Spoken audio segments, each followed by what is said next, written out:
La prière est une sollicitation, une requête, une demande. Et c'est peut-être ici que nous avons à envisager son aspect le plus important. Il ne fait pas de doute que dans la parole de Dieu, c'est sous ce jour-là que la prière nous est le plus souvent présentée. En fait, si nous en tenons au dictionnaire, prier, c'est demander.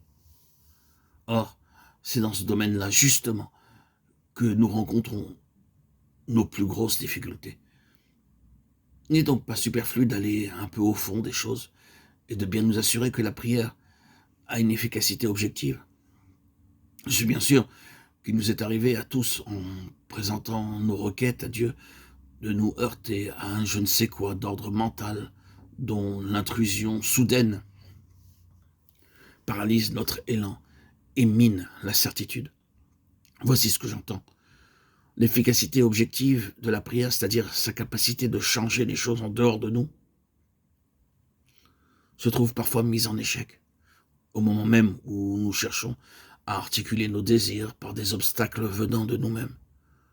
Nos requêtes, nos sollicitations, nos demandes butent en chemin contre toutes sortes d'arguments fallacieux qui restent le plus souvent vagues et informulés.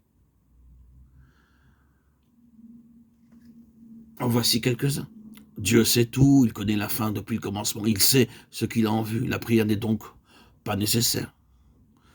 Dieu est bon, patient, miséricordieux, il agira certainement au mieux de nos intérêts. La prière est donc superflue. Ou bien, la prescience de Dieu, la prédestination de tout et de tous rend la prière inutile. Ou encore, Dieu est souverain, il tient tout entre ses mains et fait dans sa toute-puissance tout concourir à notre bien. Prier dans ces conditions, n'est-ce pas manquer de foi? Ou plus encore, la divine ampleur du dessein éternel de Dieu avec les lois qui le gouvernent et la progression de toute chose suivant un ordre fixé par Dieu est quelque chose qui nous dépasse infiniment. Qui sommes-nous pour prétendre en troubler le cours? N'est-ce pas de la présomption? Peut-être n'avons-nous jamais exprimé les choses de cette façon, peut-être ces questions ne sont-elles jamais présentées à votre esprit avec un contour aussi net, mais quels que soient les termes qui aient servi à formuler vos pensées, n'est-il pas exact que de temps à autre l'essentiel de ces arguments se ferait malgré nous un passage subrepticement jusque dans notre vie de prière, en éteint la ferveur et lui fait perdre son mordant, cet indéfinissable je ne sais quoi qui vient s'insinuer jusque dans le sanctuaire et nous fait dire à un moment donné, après tout, à quoi bon? Dieu sait bien ce qu'il nous faut. Son plan s'accomplira. Pourquoi donc se tourmenter? Ainsi donc, la prière se trouve affectée, non pas tellement par des réserves nettement formulées, que par une vague impression de contradiction qui nous laisse plus ou moins décontenancés. Il importe ici de reconnaître que le modernisme de notre époque repousse résolument l'efficacité objective de la prière. Il ne lui attribue qu'une valeur subjective, par l'influence salutaire qu'elle exerce sur celui qui prie, par le changement qu'elle peut provoquer dans sa conduite, dans son attitude, en favorisant par exemple le respect des choses saintes. Ceci en passant.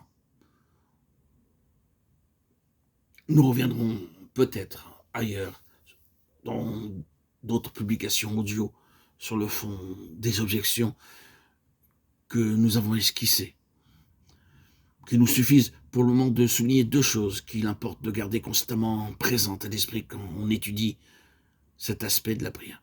D'abord, c'est la place de première importance qui revient à ces deux éléments qui sont la communion et la soumission. La prière sollicitation à laquelle, Dieu merci, nous continuons à croire et que nous continuons à pratiquer est peu de choses en dehors de la communion avec le Seigneur. Elle se réduirait à de sèches transactions, alors qu'en réalité, c'est de la communion de notre cœur avec le sien que doivent jaillir et nos requêtes et notre intercession. La soumission de même est tout aussi indispensable. Il serait facile de faire servir la prière à des fins personnelles, à la réalisation de nos propres objectifs. Notre soumission de principe à la volonté divine crée une atmosphère d'entente. Et nos requêtes peuvent se fonder sur une volonté commune entre lui et nous, et sur une parfaite unité de vue. Et la seconde chose qu'il ne faut pas oublier, c'est qu'en raison même de toutes les difficultés mentales auxquelles nous avons fait allusion, la prière est essentiellement un acte de foi. Vous aurez beau discuter à perte de vue sur la souveraineté de Dieu, la prédestination et autres choses semblables, vous n'en croirez pas moins que Dieu change les choses en réponse à la prière.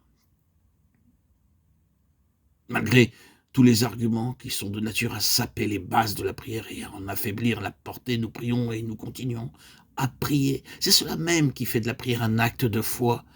C'est faire bien bon marché, direz-vous, des difficultés réelles. Mais nous ne sommes pas au bout de notre étude. Pour le moment, c'est à cette conclusion-là que nous nous arrêtons. Le problème est trop sérieux pour que nous esquivions qu'une de ces difficultés.